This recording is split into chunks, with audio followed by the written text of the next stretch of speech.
Hello, I'm Matthew Barney, and make no mistake, I am the real Matthew Barney. As you are about to see, there is some confusion. And I am the director of the acclaimed Academy Award-winning film, Fred the Movie Part 3, Night of the Living Fred. So what you're about to see is a recollection, if you will, of my adventures in the Shadow Zone. I was approached one day by a mysterious figure who claimed to be me, and he claimed to be the real Matthew Barney, but make no mistake, there can only be one Highlander.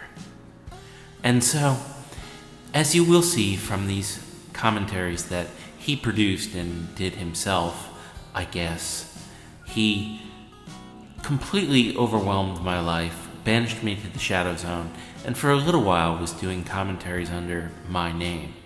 But remember, no matter what anyone says, no matter what any New York aristocrat says, I am the real Matthew Barney. And don't ever think I'm lying about that. Ever. Enjoy.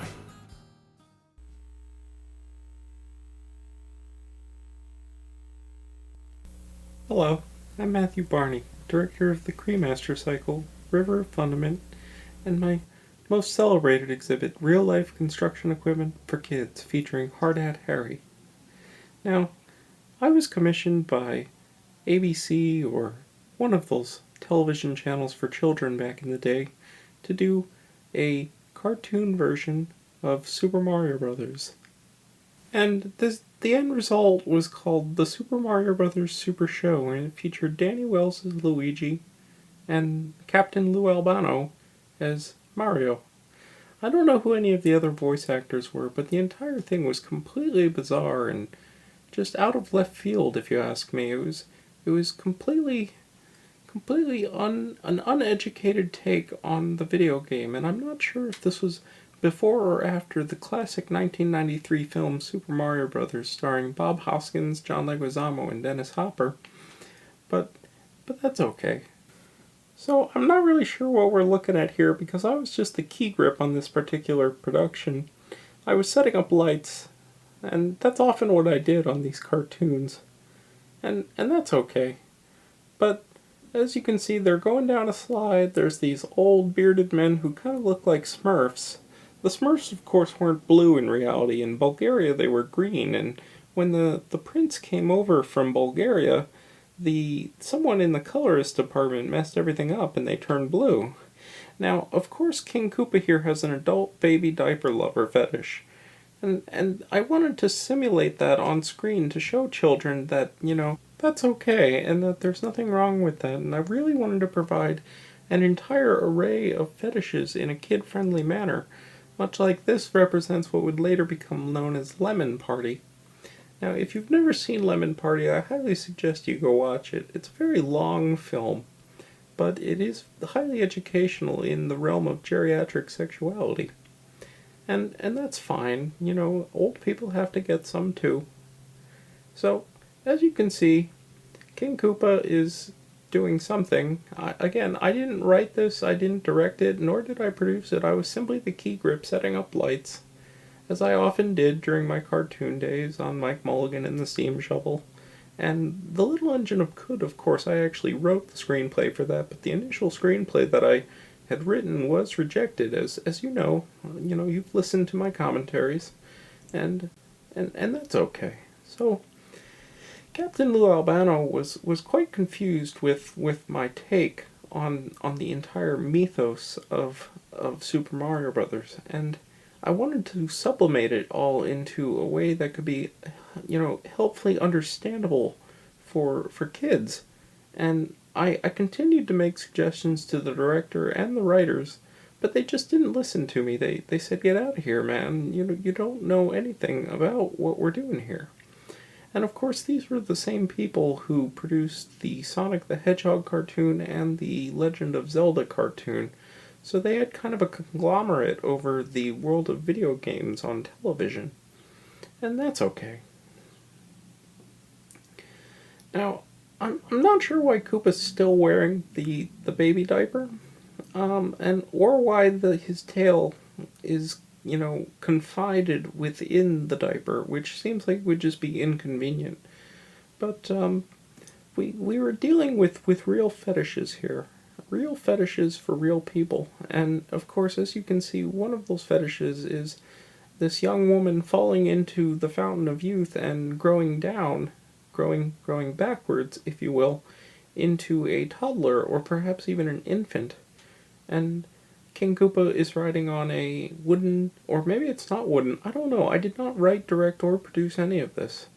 Now, the plunger, that was my suggestion. I said, I believe they're plumbers because I read the instruction manual for the original Super Mario Brothers, the video game from 1985, which I had on the Nintendo Fun Box at the time. And I said, they're plumbers. And I said, one of them should have plungers. And that was crucial to the plot, I thought. And that's okay. They took my suggestion there, but not much else. So, as you can see, this child is quite in the way of bodily harm, and Luigi, who is again voiced by Danny Wells, who passed away a few years ago, catches her, and they continue to run, and just all sorts of crazy shenanigans go on. All sorts of crazy shenanigans. Shenanigans left and right, in the net. We're not really getting into the nitty-gritty here because this isn't a very good episode, and I had very little to do with this, but I do feel it's important that now that I'm living on Kurt Russell's couch in his man cave surrounded by XFL 2001 memorabilia, not the new league, of course, the old league from 2001, that it's important for me to do these commentaries for the money, because as anyone knows, I'm all about money. I'm completely obsessed by the stuff, and I can't get enough of it. And having been kicked out of my Chrysler Building apartment recently, and the whole fiasco with Bjork's lawyers and Little Bjork, I'm a little emotionally worn down, but that's okay. So now Mario and Luigi are pushing Princess Peach on the string, on the swing, I mean. And there's also a weird bit in one of these cartoon episodes, I don't know which one, where Toad takes the top of his head off. And again, I thought that they were mushroom people, but they must not be, because Toad must simply be a midget or something. I'm not really sure what Toad is if he can take that mushroom hat off. I honestly thought that was like his brain up there. And I have read from Shigeru Miyamoto that the toads do not have a two-gender system, as fungus itself does not have a two-gender system. It has a gender system that spans something like 40 billion. So there are literally 40 billion genders in the fungus kingdom, which are all connected by this underground network of strings of fungus reaching deep beneath the earth, between continents even. And they all have different genders that do different things, and I found that fascinating, and I wanted to implement some of that into this cartoon, but was unable to because it was difficult to ascertain at the time. We didn't have direct contact with Miyamoto, and I didn't know how to get a hold of him at the time because I was barred from all the staff meetings and table readings involving this cartoon, but that's okay. So I'm not sure why Princess Peach has a diaper. When she came out of the Fountain of Youth, she drank down along with her clothes, which is very strange because you'd think that she'd be completely naked under all of that, and that the clothes would not have aged with her. But I'm assuming for the sake of decency and common sense television that they did not do any sort of nudity. Which, of course, left me disappointed, because I believe nudity is the body's natural state, and that we are born naked, we live naked, and we die naked. We make love naked, and that's okay. But again, people are just so turned off by the concept of nudity in the first place that the only place you can really get it are at nudist colonies and nude beaches.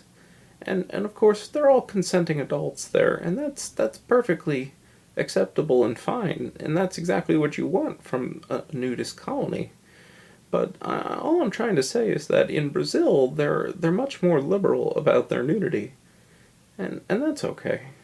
The piranhas, I'm not sure what they were trying to say with the piranhas. I'm not sure if they're enemies from the game. I remember there being fish enemies in the game, but I couldn't tell you if they are piranhas, or if there's some other kind of fish. I believe in the games they're called cheeps, and they do something completely different. I know there is a fish called Big Bertha, who falls in love with Mario and follows him everywhere, as she was portrayed in the major motion picture from 1993 by a large black woman. And I completely forget her name, and I feel terrible for forgetting her name because she was my favorite character in the movie. And today, of course, as you may or may not know, is the 25th anniversary of the Super Mario Bros. Movie, opening in theaters in 1993. So they're on a raft. Luigi is cuddling the child, and I don't know if King Koopa is still in that diaper, but we're going to find out. By God, we are going to find out. One way or another, we are going to find out.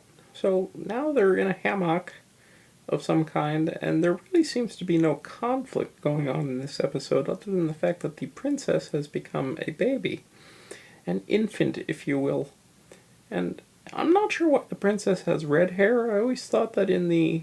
Well, no, I guess I'm wrong. In the video game, she did have red hair, but that was due to a limited color palette on the game designer's part, the game developers, if you will. And I'm just trying to, I'm just sitting here fatiguing to understand what exactly is going on, because I haven't seen this in 25 years, maybe longer than that even. I don't remember when this show started. I was more of a hands-on guy with the live-action segments that actually featured Danny Wells and Captain Lou Albano.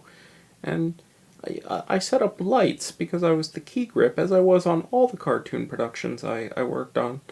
I really, with the exception of The Little Engine That Could, which I actually wrote, but that's okay. So I believe there's some sort of quest for the Fountain of Age in here, and I don't remember if they get to it or... Oh, that's right, they changed the direction of the valve, and they're going to dip the princess in there, but it makes me wonder just how long they should dip her in there for before she becomes, a geriatric person and turns to dust eventually, as a Fountain of Age would. So King Koopa is still in the adult baby diaper lover gear, and I really wanted there to be more fetishes, and for some reason they colored Luigi's hat red there, which I find very strange. I don't know if this was animated in Korea, which Korea it was animated in, but it just goes to show you that the entire concept of all of this is completely absurd. And if I had written it, it would have been a lot better, and if I had directed it, it would have been even better than that. And that's okay. So now Mario changes the direction of the valve, as you can see, and it somehow makes the plumbing go in reverse. I don't know. I didn't write this, and I'm not very good with cartoons, so that's okay. I'm not a cartoon guy. I'm a live action guy. Now, of course, if this was me, that would be a fountain of feces, and Norman Mailer III would be wading through it right now. But I am not as involved in these productions as one might think that I am. And all I wanted to do was sublimate it all into one simple mono-concept, this monolithic concept of age from birth to death, the entire life cycle. Which reminds me, as you know, I did the Cremaster cycle. My next exhibit is going to be about the female body, and it's going to be called the ovarian cycle. But I think that's all the time we have, so I'll let you go for now. Thanks for watching. I'm Matthew Barney. Hello, I'm Matthew Barney, director of the Cremaster Cycle, River of Fundament, and of course my most celebrated exhibit, real-life construction equipment for kids featuring Hard Hat Harry, as played by the immortal Anthony Paul as the genie Hard Hat Harry. He's a djinn, if you will, that comes out of a thermos and teaches children about all sorts of construction equipment. And that's okay. So here once again we're going to be looking at an episode of the Super Mario Brothers Super Show that I did, about 30 years ago now, when I was a young man. And it was just an episode where I was the key grip. I was not, in fact, involved in the writing or the creative process whatsoever. But I did set up the lights that you see in the live action sequences in front of the green screens, or as they were then, blue screens, if you will, and that's okay. So I had made the suggestion that echo when it says hooked on the brothers to just go on and say hooked on the brothers, the brothers, the brothers, the brothers, the brothers, and from there it would just continue on throughout the rest of the episode. And I felt like that would have been some sort of artistic endeavor that they could have undertaken, but they chose not to. And that makes me sad.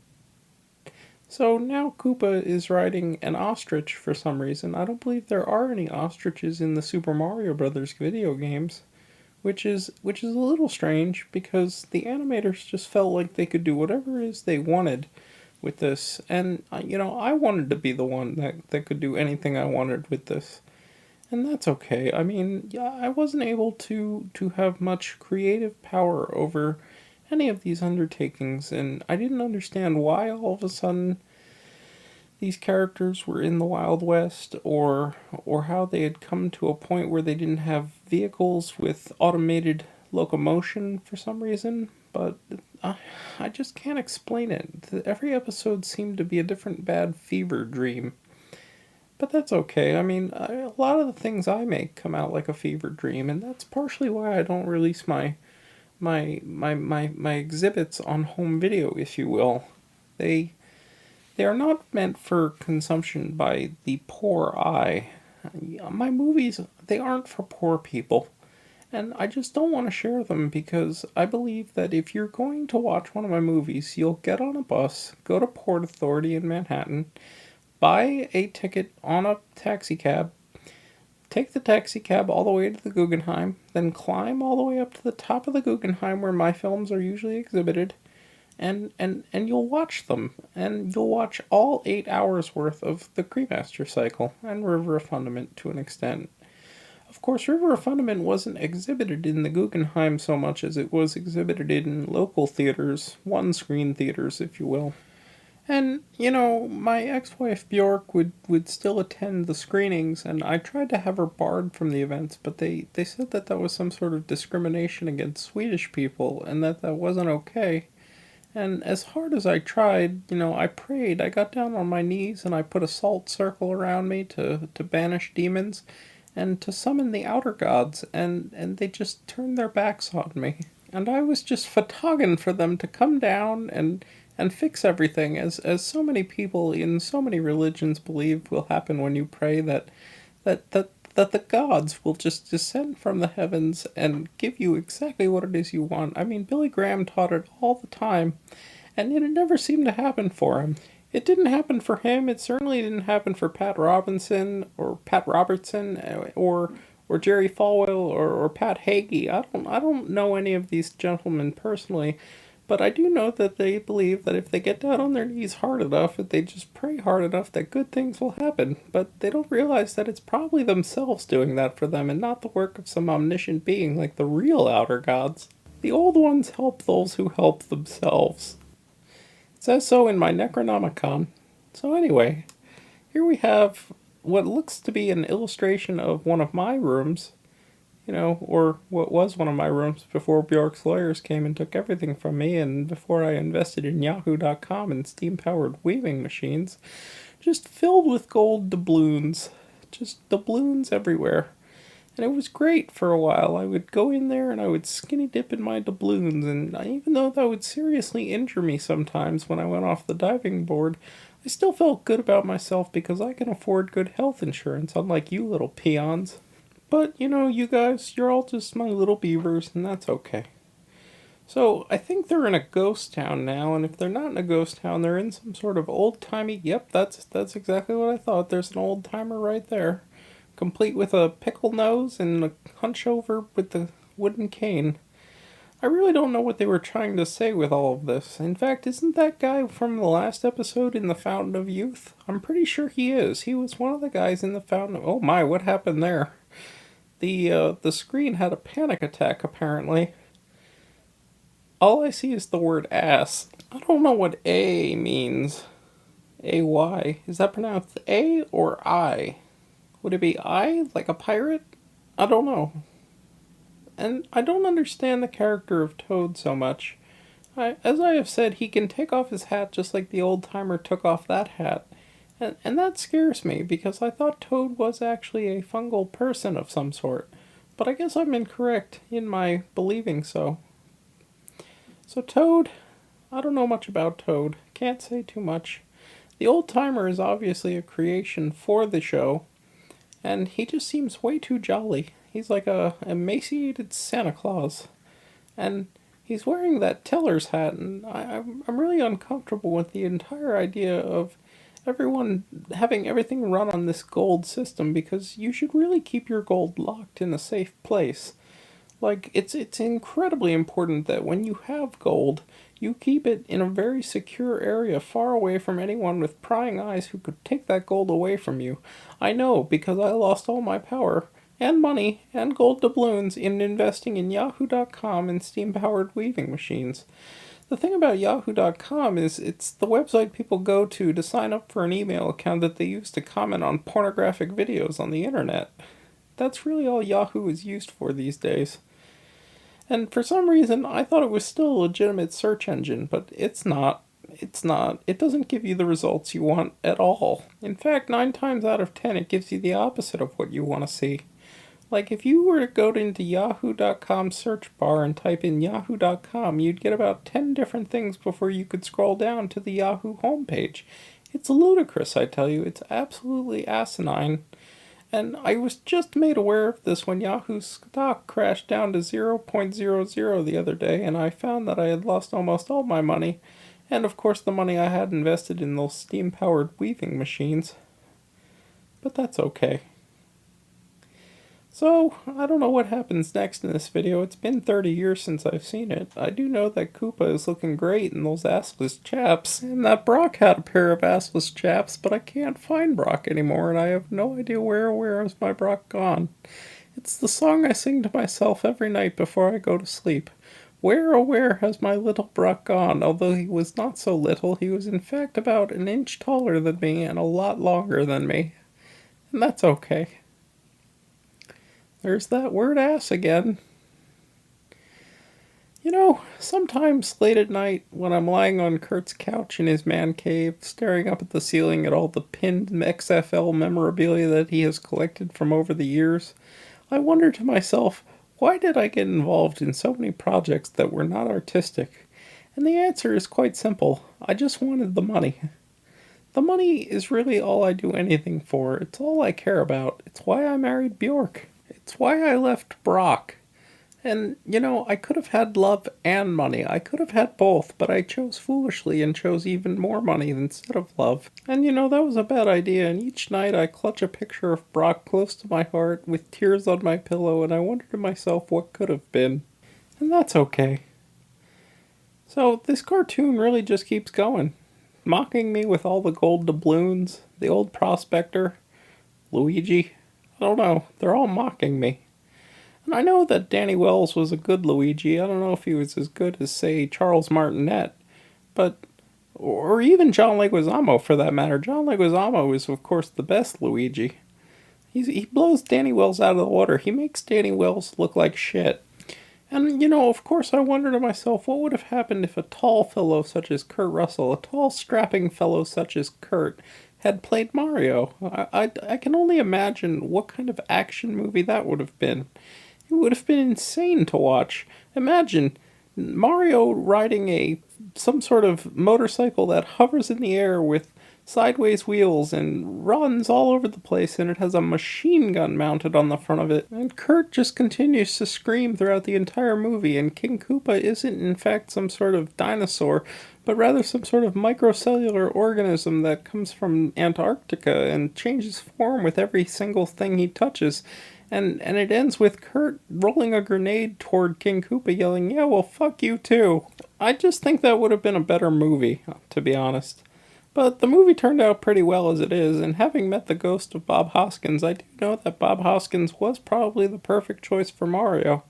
I do know that they had considered or taken under consideration Danny DeVito, but I just don't think he could carry the same charm, the same sexual healing factor that Bob Hoskins has. And that's okay. You know, Danny DeVito's good, but he's just not as good as Bob Hoskins. So there's Koopa in those assless chaps and the cowboy hat again, and it just takes me back to my clubbing days. Back to the days when I was carefree, just throwing money everywhere. And that's okay. So, oh, those chaps sure are assless, aren't they? I mean, he's got a tail, he's got a turtle shell, and it has spikes on it. I don't know what the heck to think about this. Now, why the Mario Brothers are wearing white overalls all of a sudden is quite beyond me. I haven't played the video game enough to know why they're shooting fire from their fingertips, or why any of this is happening at all, even. And, you know, if I had written this, King Koopa would have decapitated Princess Toadstool and built a dark altar to himself decorated with her very skull, and, you know, that's okay because we all need a little me time.